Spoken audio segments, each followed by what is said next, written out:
திருச்சிராப்பள்ளி மாவட்டம் கீழ்கல் கண்டார்கோட்டை அக்ரஹாரம் பகுதியில் அருள்மிகு ஸ்ரீ மீனாட்சி சுந்தரேஸ்வரர் திருக்கோவிலின் பாலாலய நிகழ்ச்சி நடைபெற்றது.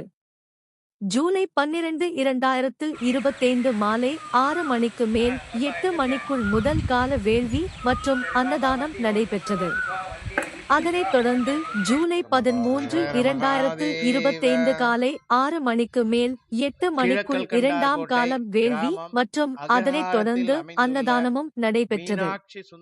அருள்மிகு ஸ்ரீ மீனாட்சி சுந்தரேஸ்வரர் மற்றும் பரிவார சுவாமிகள் அனைத்திற்கும் பாலஸ்தாபனம் நடைபெற்றது.